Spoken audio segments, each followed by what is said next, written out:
கலாத்தியர் சபைக்கு பவுலப்போஸ்தலன் எழுத நிருபத்தை குறித்து இன்றிலிருந்து நாம் படிக்க இருக்கோம். இந்த கலாத்திய சபைக்கு எழுதப்பட்ட நிருபம் ரோம சபைகளுக்கு எழுதப்பட்ட நிருபத்தினுடைய அதே மாதிரியான தன்மையுடைய ஒன்றாக காணப்படுகிறது. ரோமர் புஸ்தகத்திலே நியாயப்பிரமாணத்தினாலே அல்ல, விசுவாசத்தினாலேயே நாம் நீதிமானாக்கப்படுகிறோம் என்கிறதை குறித்து தான் அதிகமாக சொல்லப்பட்டிருக்கும். அதனுடைய அது 1 முதல் 8 வரையிலான அந்த அதிகாரங்கள் அதைத்தான் பேசுகிறதாக அதனுடைய ஒரு சுருக்க வடிவமாகத்தான் இந்த கலாத்தியர் புஸ்தகம் காணப்படுகிறது. இந்த கலாத்தியர் புஸ்தகத்தின் ஒரு விளக்கமான ஒரு பகுதி தான் ரோமர் புஸ்தகமாக காணப்படுகிறது. கிட்டத்தட்ட ஒரே மாதிரியான கருத்துக்கள் தான் இந்த கலாத்தியர் புஸ்தகத்திலும் ரோமர் புஸ்தகத்திலும் காணப்படுகிறது. ரோமர் புஸ்தகம் எந்த சூழலில் எழுதப்பட்டது? ரோம் என்கின்றது ஒரு பெரிய பல்வேறு தரப்பட்ட மக்கள் வாழக்கூடிய பகுதியாக இருக்கிறது. ஆகையால் அங்கே யூதர்கள் அங்கே இணையக்கூடிய ஒரு சூழல் வருகிறது. இங்கே யூதர் அல்லாதவர்கள் என்று சொல்லும்போது இயேசு கிறிஸ்துவை ஏற்றுக்கொண்ட யூதர்கள், இயேசு கிறிஸ்துவை ஏற்றுக்கொண்ட யூதர் அல்லாதவர்கள் ஒரு விதமான கலாச்சாரத்தில் பின்னணியிலிருந்து வந்தவர்கள், யூதர்கள் வேறு விதமான கலாச்சார பின்னணியிலிருந்து வந்தவர்கள். அங்கே யூதர்கள் ஒரு குழப்பத்தை உண்டாக்குகிறார்கள். இயேசு கிறிஸ்துவை விசுவாசித்தால் மட்டும் போதாது, நியாயப்பிரமாணத்தையும் கடைபிடிக்க வேண்டும் என்கின்ற ஒரு குழப்பத்தை உண்டாக்குகிறார்கள். இங்க யூதர் அல்லாதவர்களுக்கும் சில பிரச்சனைகள் இருக்கிறது. அப்போ இந்த ஒரு ஒற்றுமை, அதாவது அங்கே ஒரு ஒருமித்து போகக்கூடிய சூழல் இல்லாத கட்டத்திலே பவுல் அங்கே ரோமர் மக்களுக்கு கடிதம் எழுத வேண்டிய சூழல் வந்தது. குறிப்பாக யூதர்களுக்கு எழுதும் போது நியாயப்பிரமாணத்தினால் எந்த மனிதனும் நீதிமான் ஆக்கப்படுவதில்லை என்கிறதை அடிப்படையாக வைத்து அங்கு எழுதுகிறதை காண முடியும். அதே போல யூதர் அல்லாதவர்கள் அவர்கள் இப்பொழுது இயேசு கிறிஸ்துவை தள்ளிவிட்டாலும் அவர்களுக்கு சான்ஸ் முடிந்து விட்டது என்று நீங்களும் எண்ணக்கூடாது என்கின்ற கண்ணோட்டத்திலே யூதர் அல்லாதவர்களுக்கும் எழுதியிருப்பார் அந்த ரோமர் புஸ்தகத்திலே. கிட்டத்தட்ட கலாத்திய புஸ்தகம் அதே போன்ற ஒரு சூழல் தான். இங்கே கலாத்தியர் புஸ்தகத்திலே யூதர்கள் வந்து கலாத்திய மக்களிடத்திலே சில குழப்பங்களை உண்டாக்குகிறார்கள். அங்கே ரோம் நகரிலே வந்து அதே போன்ற விதமான ஒரு குழப்பம் தான். கலாத்திய சபை என்பது பவுலினால் ஸ்தாபிக்கப்பட்ட சபையாக காணப்படுகிறது. அப்போஸ்தலர் நடவடிக்கைகள் 13ஆம் அதிகாரம் 13 14 வரைக்கும் அந்த பகுதியில் கலாத்திய பகுதிகளை பவுல் சுற்றி ஊழியம் செய்த காரியங்களை குறித்து சொல்லப்பட்டிருக்கிறது. அப்போ அங்கே பவுல் ஸ்தாபித்து விட்டு வேறு இடங்களுக்கு செல்லுகின்ற அந்த வேளையிலே யூதர்கள் வருகிறார்கள். யூதர்கள் வந்து கலாத்திய மக்களிடத்திலே பேசுகிறார்கள்.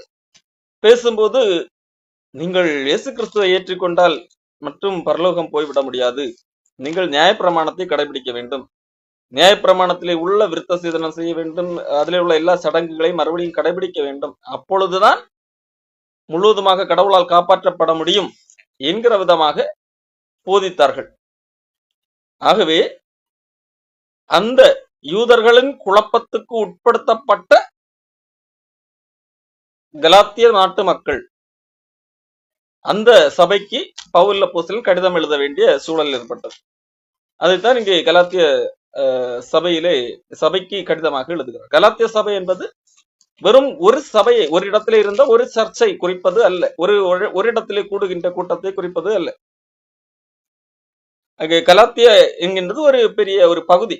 இந்த பகுதியிலே பல இடங்களிலே மக்கள் கூடுவார்கள். அந்த மக்களுக்காக பவுல் எழுதினதுதான் இந்த நிருபமாக இருக்கிறது. காரணம் என்ன? அந்த பகுதியிலே வாழுகிற மக்கள், இயேசு கிறிஸ்துவை ஏற்றுக்கொண்ட மக்கள், இயேசு கிறிஸ்துவை ஏற்றுக்கொண்டால் மட்டும் போதாது, யூத மத சடங்குகள் எல்லாவற்றையும் கை கொள்ள வேண்டும் என்று சொல்லி யூதர்கள் வந்து குழப்பினார்கள். அதாவது விருத்த சேதனம் பெற்றவர்கள் வந்து குழப்பி, எங்களைப் போல நீங்களும் விருத்த சேதனம் பெற வேண்டும், சட்டதிட்டங்களை கடுமையாக கடைபிடிக்க வேண்டும் என்று சொல்லி குழப்பினார். அப்படி குழப்புகின்ற வேளையிலே பவுல் அப்படி பேசவில்லையே என்று சொல்லி ஒரு கேள்வி வரும் அல்லவா? பவுல் எங்களுக்கு அப்படி கற்றுத்தரவில்லை என்று சொல்லி பதில் இவர்கள் சொல்லும் போது, பவுல் உண்மையிலே அப்போஸ்தலர் கிடையாது என்கின்ற வாதத்தை யூதர்கள் வைத்தார்கள். பவுல் உண்மையிலே அப்போஸ்தலர்லாம் கிடையாது, அவர்கள் யூதர் அல்லாதவர்கள், யூதர் அல்லாதவர்களிடத்திலே நல்ல பெயர் வாங்குவதற்காக யூத மக்கள் கடைபிடித்துக் கொண்டிருக்கின்ற சட்டத்திட்டங்களை எல்லாம் கடைபிடிக்க வேண்டாம் என்று சொல்லிக் கொண்டிருக்கிறார். ஆனால் உண்மையிலேயே அதெல்லாம் கடைபிடிக்க வேண்டியவைகள் என்கிறதாக பேசினார்கள். அப்போ யூதர்கள் இரண்டு காரியத்தை செய்கிறார்கள். ஒன்று,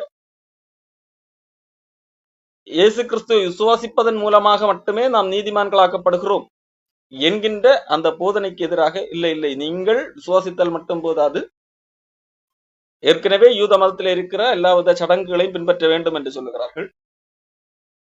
அதற்கு எதிராக பவுல் இருக்கின்ற காரணத்தினால் பவுல் அப்போஸ்தலன் அல்ல, பவுல் யூதர் அல்லாதவர்களை பிரியப்படுத்துவதற்காக அப்படி பேசி இருக்கிறார் என்று சொல்லி பவுலின் மீது ஒரு குற்றச்சாட்டையும் சாட்டி வைத்திருந்தார்கள். அந்த சூழலில் தான் பவுல் இந்த கடிதத்தை எழுதி, கடிதம் எழுதும்போது இப்படியாக ஆரம்பிக்கிறார். மனுஷராலும் அல்ல, அதாவது கலாத்தியர் நிருபம் 1 அதிகாரம் 1 வசனம், மனுஷராலும் அல்ல, மனுஷன் மூலமாயும் அல்ல, இயேசு கிறிஸ்துவானாலும் அவரை மரித்தோரிலிருந்து எழுப்பின பிதாவாகிய தேவனாலும் அப்போஸ்தலனாயிருக்கிற பவுலாகிய நானும் என்னுடனே கூட இருக்கிற சகோதரர் எல்லாரும் கலாத்திய நாட்டில் உள்ள சபைகளுக்கு எழுதுகிறதாவது. பாருங்கள், ஏற்கனவே சொன்னேன், கலாத்தியா என்கின்றது வெறும் ஒரு குறிப்பிட்ட சபை அல்ல. கலாத்தியா என்கின்ற நாட்டில் இருக்கிற சபைகளுக்கு, பல்வேறு இடங்களிலே கூடுகிற மக்கள், அன்றைக்கு வீடுகளிலே கூடுவார்கள், பெரும்பாலும் சின்ன சின்ன குழுக்களாகத்தான் இயங்கிக் கொண்டிருந்தது. அப்போ பல்வேறு இடங்களிலே கூடுகிற பல சபைகள், ஆகவேதான் கலாத்திய நாட்டிலே இருக்கிற சபைகளுக்கு எழுதுகிறதாவது என்று சொல்லி எழுதுகிறார். அப்போ கலாத்திய சபை என்று சொல்லும் போது ஏதோ ஒரு இன்றைக்கு இருக்கிறது போல ஒரு இடத்துல ஒரு பெரிய சபை இருந்தது, அந்த மக்களுக்கு இவர் எழுதினார் என்று எண்ணிவிடக்கூடாது. கலாத்திய நாட்டிலே பல மக்கள், இயேசு கிறிஸ்துவை ஏற்றுக்கொண்ட மக்கள், ஆங்காங்கே அவர்களுக்கு அவர்களுடைய வாய்ப்புக்கு ஏற்ப, அவர்களுடைய இடத்திற்கு ஏற்ப கூட்டங்களை கூடுகை அமைத்திருந்தார்கள். அப்படி கூடுகிற எல்லாருக்கும் பொதுவாக பவுல் எழுதுகிறார். எழுதும்போது முதலாவது எழுதுகிறதே நான் யார் என்கிறதை வலியுறுத்தி எழுதுகிறார். நான் சாதாரணமாக ஏதோ ஒரு மனிதனால் அப்போஸ்தலனானவன் கிடையாது, மனிதன் என்னை நீ இன்றைக்கு இருந்த அப்போஸ்தலனாக இரு என்று சொல்லி என்னை ஏற்படுத்தவில்லை. உதாரணத்திற்கு பவுலப்போஸ்தலன் தீத்துவுக்கு சொல்லும் போது என்ன சொல்லுவார்? நீ பட்டணங்கள் தோறும் மூப்பர்களை ஏற்படுத்து அல்லது கண்காணிகளை நீ ஏமி என்பதாக சொல்லி அனுப்புவார். யார் அப்படி ஏற்படுத்துவது? பவுலுடைய வார்த்தையை கேட்டு தீத்து அல்லது தீமோத்தேயு அப்படி நியமிக்கிறார்கள். அதற்கென்று ஒரு தகுதி இருக்கிறது. அந்த தகுதி இருந்தால் அவர்களை அந்த இடத்துல கண்காணிகளாகவும் இதாகவும் நியமிக்கலாம் என்பதாக மனிதர்கள் மூலமாக, அதாவது தீத்து தீமோத்தேயு மூலமாக பவுல் அப்படி காரியத்தை செய்கிறார். ஆனால் பவுல் தன்னை குறித்து சொல்லும் போது, நான் அப்படி மனிதர் மூலமாக உருவாக்கப்பட்டவன் கிடையாது. என்னை யாரோ ஒரு மனிதன் நீ இன்றிலிருந்து அப்போஸ்தலன் ஊழியம் செய்வதற்கு தகுதியுடையவன், ஆகவே நீ இன்றிலிருந்து அப்போஸ்தலன் என்று சொல்லி மனிதன் மூலமாக அப்போஸ்தலன் ஆனவன் கிடையாது. அப்படி ஆக முடியாது. ஒரு மனிதன் தன்னைத்தானே அல்லது மனிதர்கள் மூலமாக ஒருத்தன் ஏற்படுத்தப்படுகிறவன் அப்போஸ்தலன் ஆக முடியாது. கண்காணியாகலாம், சுவிசேஷகனாகலாம், போதகனாகலாம், ஆனால் யார் ஆக முடியாது? அப்போஸ்தலன் ஆக முடியாது. அப்போஸ்தலன் என்று சொன்னால் தேவனால் நியமிக்கப்படக்கூடிய, தேவனால் அனுப்பப்படுகிற, அப்போஸ்தலன் என்றாலே அனுப்பப்பட்டவன். அப்ப அனுப்பப்பட்டவன் எல்லாரும் தான் அனுப்பப்படுகிறார்களே. தேவனால் அனுப்பப்பட்டவன். இயேசு கிறிஸ்து ஒரு அப்போஸ்தலர், ஏன்? பிதாவினால் அனுப்பப்பட்டவர். ஆகவே இயேசு கிறிஸ்துவை குறித்து சொல்லும் போது பிரதான அப்போஸ்தலர் என்று சொல்லப்பட்டிருக்கு. இயேசு கிறிஸ்துவால் அனுப்பப்பட்டவர் அப்போஸ்தலர். அப்போ பவுல் தன்னை குறித்து சொல்லும் போது, நான் மனிதரால் ஏற்படுத்தப்பட்டவன் கிடையாது, மனுஷராலும் அல்ல, மனுஷன் மூலமாயும் அல்ல, இயேசு கிறிஸ்துவனாலும் அவரை மரித்தோரிலிருந்து எழுப்பின பிதாவாகிய தேவனாலும் அப்போஸ்தலனாக இருக்கிறேன் என்பதாக தன்னை குறித்து சொல்லுகிறார். ஏன் இதை சொல்ல வேண்டியிருந்தது என்றால், பவுலை குறித்து யூதர்கள் என்ன சொல்லி வைத்திருந்தார்கள்? தங்களுடைய போதனை, கள்ளப்போதனையை நிலைநாட்டுவதற்காக பவுலை குறித்து என்ன சொன்னார்கள்? பவுல் எல்லாம் உண்மையிலே அப்போஸ்தலன் கிடையாது, அவர் ஏதோ மனிதர்களால் சிலவர்கள் ஆக்கி விட்டிருப்பார்களாக்கும். அதனால் அவருடைய போதனை சீரியஸாக எடுத்துக்கொள்ள வேண்டிய அவசியம் இல்லை, நீங்கள் இந்த யூத மதத்தில் உள்ள சடங்குகளையும் பின்பற்ற வேண்டும் என்பதாக சொல்லி வைத்திருந்தார். ஆகவே பவுல் முதலாவது எடுத்த உடனடியாக எழுதுகிற காரியம், நான் மனிதர்கள் மூலமாக உங்களுக்கு இந்த போதனையை போதிக்கவில்லை, இயேசு கிறிஸ்துவை விசுவாசிப்பதன் மூலமாகத்தான் நீதிமன்களாக்கப்பட முடியும் என்கின்ற இந்த போதனை மனிதன் மூலமாக ஏற்படுத்தப்பட்டு மனிதன் மூலமாக எனக்கு கற்பிக்கப்பட்டு நான் போதித்தது அல்ல, அது தேவனிடத்திலிருந்து பெற்றது, நான் தேவனால் நியமிக்கப்பட்டவன் என்கிறதை குறித்து இங்கே பவுல் சொல்லுகிறார். பவுலுடைய சந்திப்பை குறித்து நாம் பார்க்கும்போது அப்போஸ்தலர் நடவடிக்கைகள்ல அது நாம் தெளிவாக புரிந்து கொள்ளக்கூடிய ஒன்று. அதை தேவனை நேரடியாக சந்தித்து தேவனே சொல்லுகிறார், இவன் என்னுடைய ஜனங்களை துன்பப்படுத்தினா இது நிமித்தம் எனக்காக இவன் அநேக துன்பங்களை பட வேண்டும் என்று சொல்லி நான் அவனுக்கு காண்பிப்பேன் என்பதாக தேவனை சொல்லுகிறதை நாம் பார்க்க முடியும். அப்போ பவுல் அப்போஸ்தலன் தேவனால் நேரடியாக நான் அப்போஸ்தலனானவன் என்பதாக சொல்லுகிறேன். அப்படிப்பட்ட நான் மட்டுமல்ல, என்னோடு கூட இருக்கிற சகோதரெல்லாம் சேர்ந்து கலாத்திய நாட்டு சபைகளுக்கு எழுதுகிறோம் என்று சொல்லி உங்களுக்கு பொதுவான வாழ்த்து எழுதுகிறார். பிதாவாகிய தேவனாலும் நம்முடைய கர்த்தராகிய இயேசு கிறிஸ்துவினாலும் உங்களுக்கு கிருபையும் சமாதானம் உண்டாவதாக. அவர் நம்மை இப்பொழுது இருக்கிற பொல்லாத பிரபஞ்சத்தினின்று விடுவிக்கும்படி நம்முடைய பிதாவாகிய தேவனுடைய சித்தத்தின்படியே நம்முடைய பாவங்களுக்காக தம்மை தாமே ஒப்பு கொடுத்தார். அவருக்கு என்றென்றைக்கும் உள்ள சதா காலங்களிலும் மகிமை உண்டாவதாக. ஆமென். இந்த இடத்திலே பவுல் அப்போஸ்தலன் எளிமையாக ஒரு சுவிசேஷத்தோடு ஆரம்பிக்கிறார். எப்படி சுவிசேஷம் என்பது எது?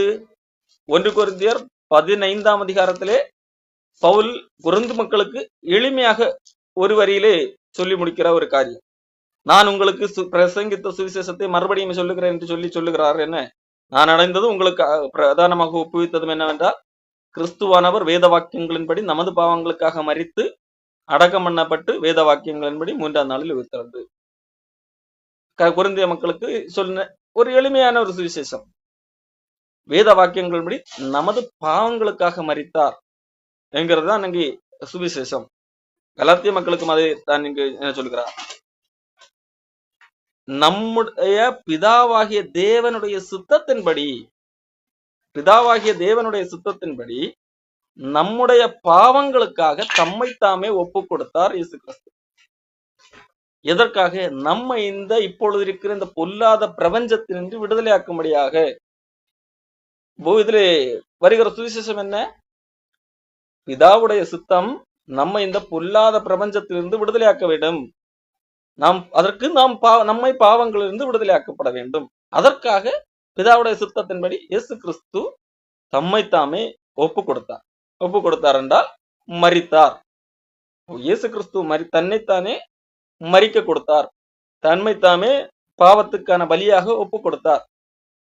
இதுல என்ன சுவிசேஷம் இருக்கிறது? நம்முடைய பாவங்களுக்காக தம்மை தாமே ஒப்பு கொடுத்தார். இதைதான் அங்கே கலாத்திய சபைகளுக்கும் சுவிசேஷமாக, இதுதான் சுவிசேஷம் என்று சொல்லி சொல்லுகிறார். நான் ஏற்கனவே இதைத்தான் பிரசங்கித்தேன், அதை மறுபடியும் சொல்லுகிறேன் என்று சொல்லி அங்கே சொல்லும் போது இதைத்தான் சொல்லுகிறேன். கலாத்திய மக்களுக்கும் வாழ்த்து செய்தியோடு சுவிசேஷத்தை கலந்து அங்கே வாழ்த்துகிறதை பார்க்க முடிகிறது.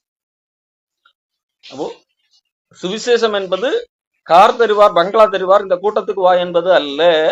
இன்னைக்கு சுவிசேஷ கூட்டங்கள் என்று சொல்லி கன்வென்ஷன் நோட்டீஸ்களை அச்சடிப்பார்கள், இங்கே அழைப்பார்கள். அதுல எப்படி அழைப்பார்கள் என்றால், இங்கே வாருங்கள், உங்களுடைய வியாதிகளை போகும், உங்களுக்கு நீங்கள் நினைத்த காரியம் நடக்கும், பிரச்சனைகள் எல்லாம் சால்வ் ஆகும், அதுதான் சுவிசேஷம் என்பது போல சொல்லி அழைப்பார்கள்.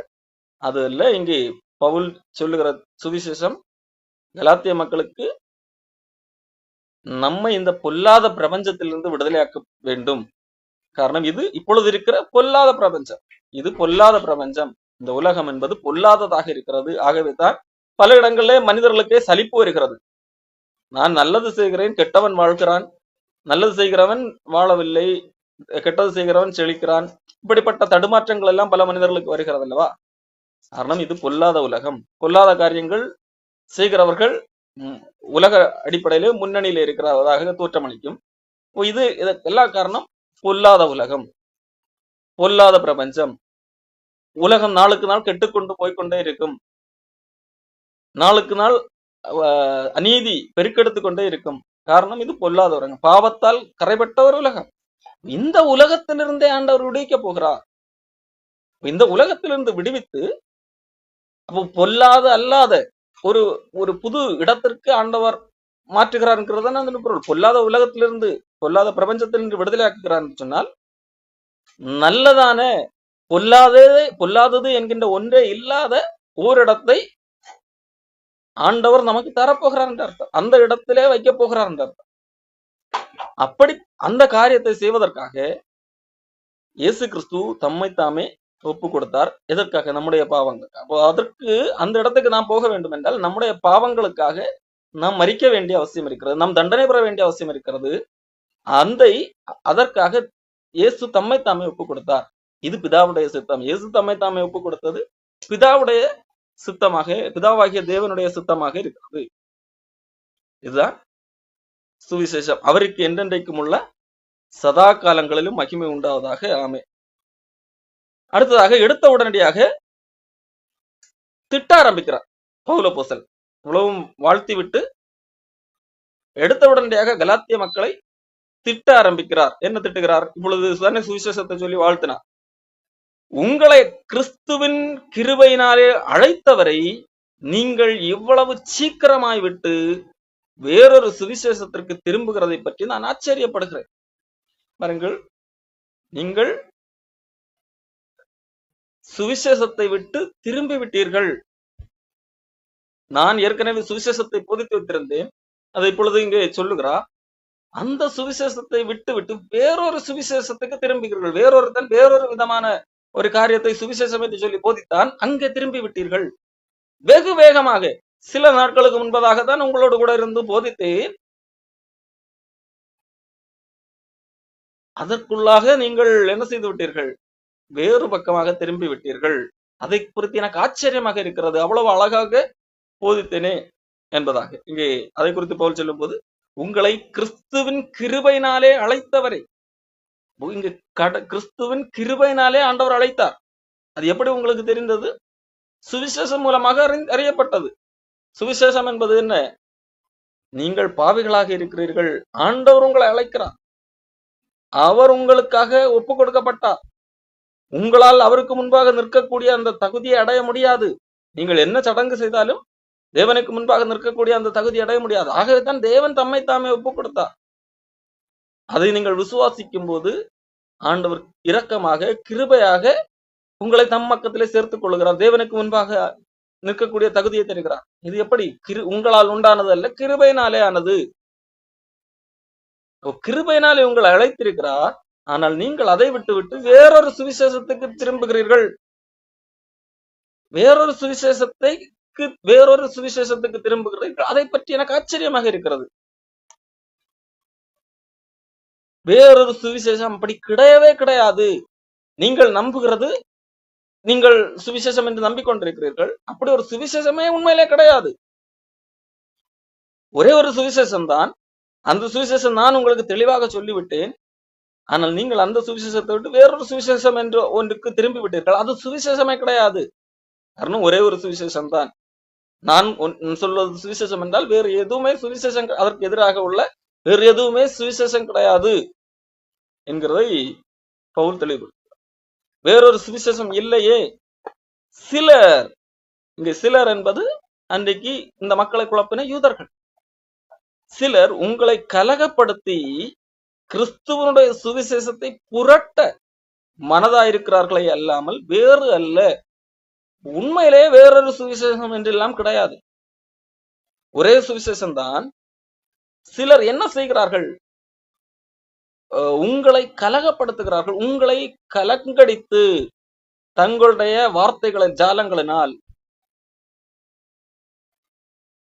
தங்களுடைய தவறான கோட்பாடுகளினால் உங்களை கலங்கப்படுத்துகிறார்கள், உங்களை கலங்கடிக்கிறார்கள். அப்படி கலங்கடித்து கிறிஸ்துவின் சுவிசேஷத்தை புரட்டுகிறார்கள். தவறாக திரித்து உங்களுக்கு போதிக்கிறார்கள்.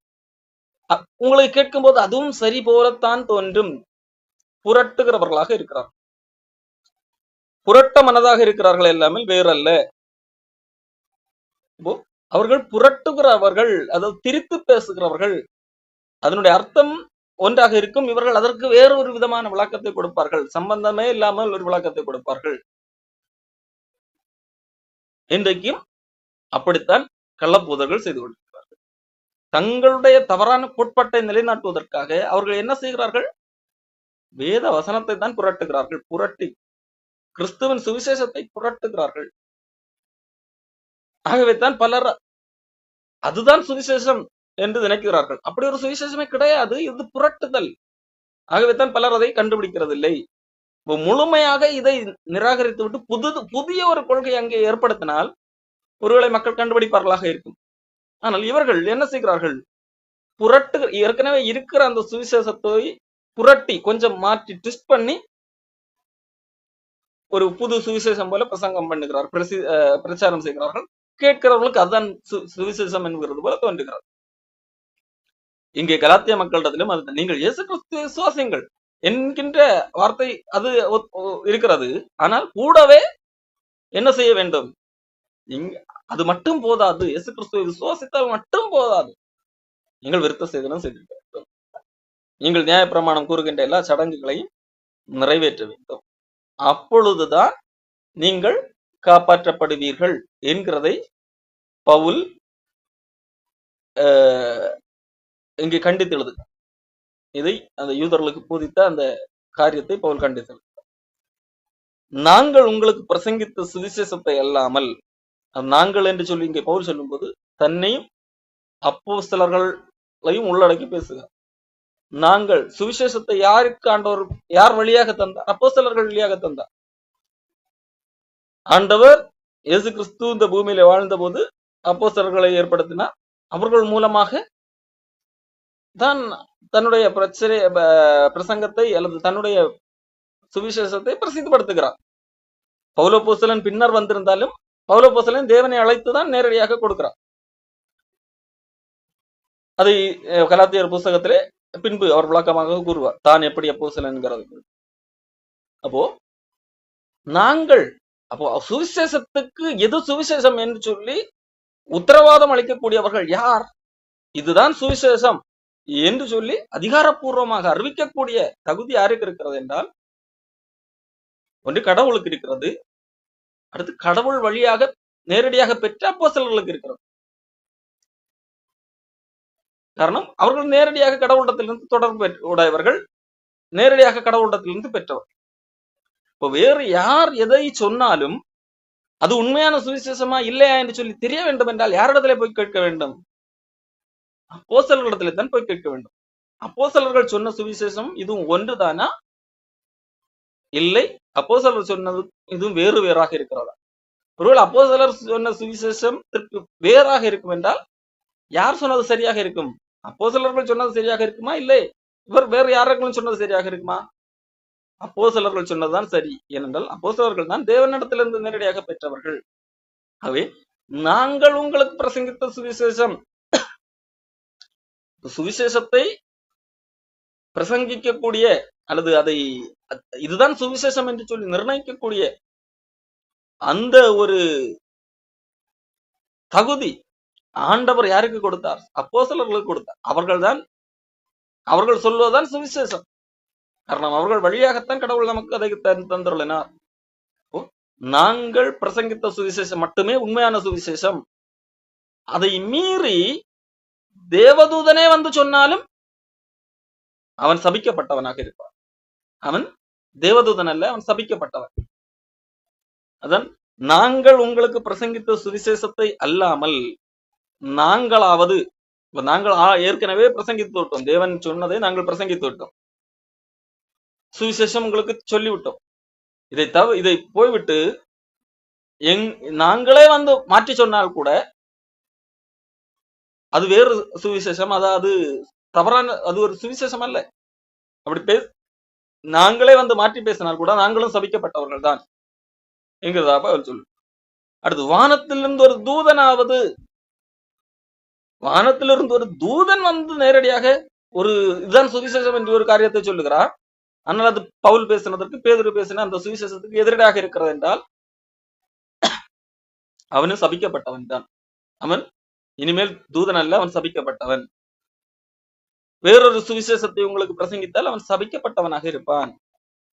அப்போ இதனுடைய பொருள் நாங்கள் பின்னாளிலே வந்து நாங்கள் மாற்றி பேச வாய்ப்பு உண்டு என்பதல்ல, அல்லது தூதன் வந்து மாற்றி பேசுவான், வேறொரு சுவிசேஷத்தை சொல்லுவான் என்கிறதல்ல.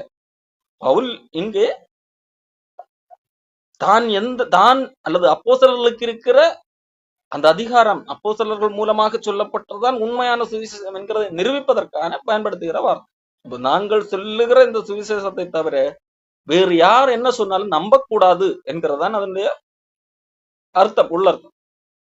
அப்போ காரணம் தேவதூதன் சொன்னாலே நீங்கள் என்ன செய்யக்கூடாது, நம்பக்கூடாது என்று சொன்னால், பூமியிலே இன்னைக்கு எவ்வளவு பெரிய போதகர், இன்னைக்கு பலர் எப்படி எண்ணுகிறார்கள், அது அவர் எவ்வளவு பெரிய போதகர், அவரெல்லாம் பவுல் சொல்லுகிறார் தூதன் வந்து சொன்னால் கூட, ஏன் நாங்களே பின்னாடி வந்து மாற்றி சொன்னால் கூட என்று அந்த வார்த்தையை பயன்படுத்துவதற்கு காரணம் என்ன, இவரால் எவ்வளவு நான் இவ்வளவு பெரிய போதகர் என்று சொல் மனதிற்குள்ளாக ஒருவேளை நமக்கு பிம்பம் இருக்கலாம், அவர் பெரிய தேவ மனிதர் என்று சொல்லி ஒரு பிம்பம், அவர் வந்து சொன்ன அவர் இல்லைன்னு சொன்னா கரெக்டா தான் இருக்கும் என்று சொல்லி நம்பக்கூடாது என்கிறதற்காகத்தான் பவுல் இந்த இரண்டு வார்த்தைகளையும் பயன்படுத்துகிறார். நாங்களாவது அல்லது வானத்திலிருந்து வந்த ஒரு தேவதூதனாவது வந்து வேறு சுவிசேஷத்தை சொன்னால் நீங்கள் நம்பக்கூடாது என்கிறதற்காக தான் அவர்கள் சபிக்கப்பட்டவர்களாக கடவன் என்பதாக சொல்லுகிறார்.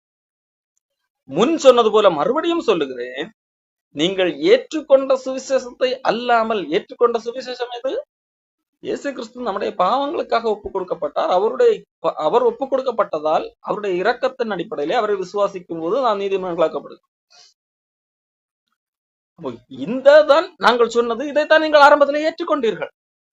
இப்போ திடீர்னு வந்து என்னது, அவர்கள் வந்து குழப்புகிறார்கள், இல்லை மறுபடியும் சடங்கு செய்யலாம், விருத்த சேதனை செய்யலாம், அப்பொழுதுதான் ஒருவேளை கடவுள் எங்களை ஏற்றுக்கொள்வார் என்று நீங்கள் நினைப்பீர்கள் என்றால் தவறு.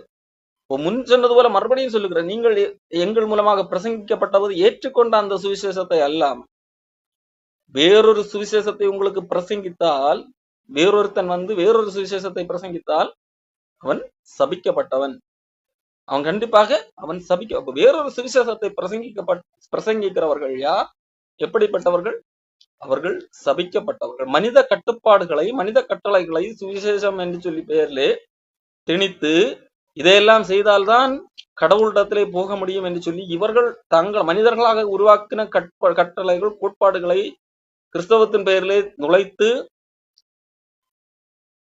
தங்களுக்கு அடிமைகளாக்குகிறவர்கள் சபிக்கப்பட்டவர்கள். ஆனால் இன்றைக்கு அப்படிப்பட்டவர்களை ஒருவேளை மனிதர்கள் பார்வையில் எப்படி நினைக்கலாம், அவர்கள் மிக மிக மிக உன்னத பரிசுத்தர்கள் என்கிறது போல நினைக்க வாய்ப்பு. ஆனால் அது தவறு என்கிறதை இங்கே பவுல் தெளிவுபடுத்துகிறார். அவர்கள் சபிக்கப்பட்டவர்கள் என்கிறதை இங்கே பவுல் சொல்கிறார். இப்பொழுது நான் மனுஷனையா தேவனையா யாரை நாடி போதிக்கிறேன், யாரை நாடி நான் போதிக்கிறேன், மனுஷரையா தேவனையா, மனுஷரையா பிரியப்படுத்த பார்க்கிறேன், நான் இன்னும் மனுஷரை பிரியப்படுத்துகிறவனாக இருந்தால் நான் கிறிஸ்துவின் ஊழியக்காரன் அல்லவே. நான் மனிதர்களை பிரியப்படுத்த பார்க்கவில்லை, ஒருவேளை நான் மனிதர்களை பிரியப்படுத்த பார்த்தால் நான் கிறிஸ்துவின் ஊழியக்காரன் அல்ல, நான் மனிதர்களை பிரியப்படுத்த பார்க்கிறவன் அல்ல என்கிறதை இங்கே பவுல் தெளிவுபடுத்துகிறார். காரணம், யூதர்கள் என்ன செய்திருந்தார்கள், பவுல் அப்போஸ்தலன் மற்ற யூதர் அல்லாதவர்களுக்கு பயங்கரமான ஒரு சுதந்திரத்தை கொடுக்கிறார், ஒரு லிபர்ட்டி கொடுக்கிறார், ஃப்ரீடம் கொடுக்கிறார், இதெல்லாம் செய்ய வேண்டியதில்லை, கட்டாயம் இல்லை என்பதாக சொல்லுகிறார்.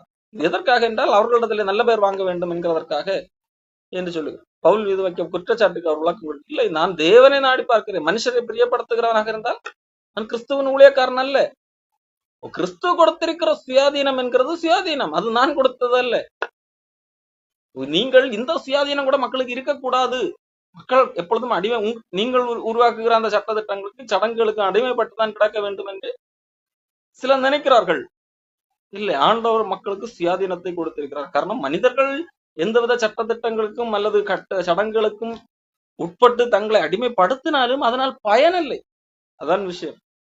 ஏதாகலும் சடங்கு செய்து கடவுளிடத்திலே போய் நல்ல பேர் வாங்க முடியுமா, கடவுளுக்கு முன்பாக நிற்கக்கூடிய தகுதி அடைய முடியுமா, இல்லை. அப்படி இருக்காது, செய்வது வீண். அதான் உண்மை. நான் மனுஷரையோ பிரியப்படுத்த பார்க்கவில்லை, யாரை நாடி போதிக்கிறேன், தேவனை பிரியப்படுத்த பார்க்கிறவன் பவுல். நான் மனுஷரை பிரியப்படுத்துகிறவனாக இருந்தால் கிறிஸ்துவின் ஊழியக்காரன் அல்ல. மேலும் சகோதரரே, என்னால் பிரசங்கிக்கப்பட்ட சுவிசேஷம் மனுஷனுடைய யோசனையின் படியானது அல்ல என்று உங்களுக்கு தெரிவித்தேன். பவுல் மறுபடியும் தெளிவுபடுத்துகிறார். தான் எப்படி அப்போஸ்தலன் ஆனேன் என்கிறதை குறித்து தெளிவுபடுத்துகிறார்.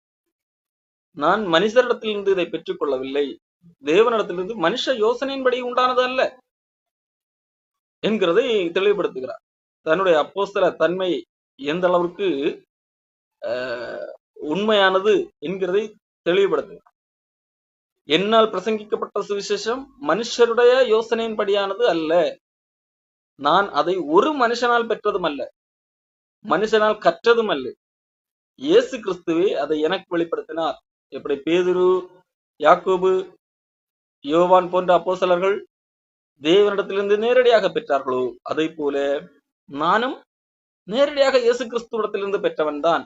இயேசு கிறிஸ்துவோடு கூட அவர் வாழ்ந்தபோது அவர் கூட சீடனாக இல்லாமல் இருந்தாலும் நான் இயேசு கிறிஸ்துவிடத்திலிருந்து நேரடியாக பெற்றவன் தான் சுவிசேஷத்தை என்கிறதை பவுல் இங்கே தெளிவுபடுத்துகிறார். நான் மனுஷரிடத்திலிருந்து பெற்றுக்கொள்ளவும் இல்லை, மனுஷரிடத்திலிருந்து கற்றுக்கொள்ளவும் இல்லை. ஒருவேளை மனுஷரிடத்திலிருந்து கற்றுக்கொண்டிருந்தால் அவர்களிடத்திலிருந்து கற்றுக்கொண்டது போக நான் ஏதாவது புதிதாக ஒன்றை ஆட் பண்ணியிருக்கலாம். ஆனால் அப்படி அல்ல. நான் தேவனிடத்திலிருந்து நேரடியாக பெற்றுக்கொண்டேன். அது இயேசு கிறிஸ்துவிடத்திலிருந்து நேரடியாக பெற்றுக்கொண்டேன். அவரே அதை எனக்கு வெளிப்படுத்தினார். நான் எப்படி என்கிறதை இங்கு விவரிக்கிறார். நான் யூத மார்க்கத்தில் இருந்த போது என்னுடைய நடக்கை குறித்து கேள்விப்பட்டிருப்பீர்கள். பவுல் எதை எப்படி தன்னுடைய அப்போஸ்தலத்தன்மை கூறுகிறார்? பவுலுக்கு என்று வரலாறு இருக்கிறது. அவரை தேவன் சந்தித்த வரலாறு, இயேசு கிறிஸ்து சந்தித்த வரலாறு இருக்கிறது. அது அந்த நாட்களில் பிரசித்தப்பட்ட ஒன்றுதான். நீங்கள் கேள்விப்பட்டீர்கள். நான் யூத மார்க்கத்தில் இருந்தபோது எப்படியெல்லாம் நடந்து கொண்டேன் நீங்கள் கேள்விப்பட்டீர்கள். தேவனுடைய சபையை நான் மிகவும் துன்பப்படுத்தி அதை பாழாக்கி என் ஜனத்தாரில் என் வயதுள்ள அநேகரை பார்த்திலும் யூத மார்க்கத்திலே தேர்ந்தவனாய் என் பிதாக்களுடைய பாரம்பரிய நியாயங்களுக்காக மிகவும் பக்தி வைராக்கியமாக இருந்தேன். அப்படி இருந்தும் நான் என் தாயின் வயிற்றிலிருந்து முதல் என்னை பிரித்தெடுத்து தம்முடைய கிருபையினால் அழைத்த தேவன் தம்முடைய குமாரனை நான் புறஜாதிகளிடத்தில் சுவிசேஷமாய் அறிவிக்கும் பொருட்டாக அவரை எனக்குள் வெளிப்படுத்த பிரியமாக இருந்த போது உடனே நான் மாம்சத்தோடும் இரத்தத்தோடும் யோசனை பண்ணாமலும் எனக்கு முன்னே அப்போஸ்தலரிடத்தில் எருசலேமுக்கு போகாமலும் அரபி தேசத்துக்கு புறப்பட்டு போய் மறுபடியும் தமஸ்கு ஊருக்கு திரும்பி வந்தேன். 3 வருஷம் சென்ற பின்பு பேதுருவை கண்டுகொள்ளும்படி நான் எருசலேமுக்கு போய் அவரிடத்தில் 15 நாள் தங்கியிருந்தேன். கர்த்தருடைய சகோதரனாகிய யாக்கோபை தவிர அப்போஸ்தலரில் வேறு ஒருவரையும் நான் காணவில்லை. நான் உங்களுக்கு எழுதுகிற இவைகள் பொய் அல்லவென்று தேவனுக்கு முன்பாக நிச்சயமாய் சொல்லுகிறேன் என்பதாக சொல்லுகிறார். பின்பு சிரியா சிலிசியா நாடுகளின் புறங்களிலும் வந்தேன். மேலும் யூதயா தேசத்திலே கிறிஸ்துவுக்குள்ளான சபைகளுக்கு முகம் அறியாதவனாக இருந்தேன். முன்னே நம்மை துன்பப்படுத்தவனவனே தான் அழிக்க தேடின விசுவாசத்தை இப்பொழுது பிரசங்கிக்கிறான் என்பதை மாத்திரம் அவர்கள் கேள்விப்பட்டிருந்து என்னை பற்றி தேவனை மகிமைப்படுத்தினார்கள் என்று சொல்லி பவுல் தன்னுடைய வரலாற்றை சொல்லுகிறார். நான் எப்படி தேவனிடத்திலிருந்து பெற்றேன்? நான் பேதுருவிடத்திலிருந்தோ யாக்கோபிடத்திலிருந்தோ பெற்றுக்கொள்ளவில்லை. நான் இந்த சம்பவங்கள் எல்லாம் நடந்த பின்பதாகத்தான், அதாவது தேவன் என்னை அழைத்து தன்மை வெளிப்படுத்த சித்தமான பின்பதாகத்தான், அதன் பின்பதாக அரபி தேசத்துக்கு போய் தமஸ்கு தேசத்துக்கு போனேன். அதற்கு பின்பதாக தான் எருசலேமுக்கு போய் பேதுருவிடத்துல தங்கி இருந்தேன். அதன் பின்பு யாக்கோபை தவிர வேற யாரையும் காணவில்லை. பேதுரு யாக்கோபு அவங்க 2 பேரை தான் மீட் பண்ணியிருக்கிறேன்.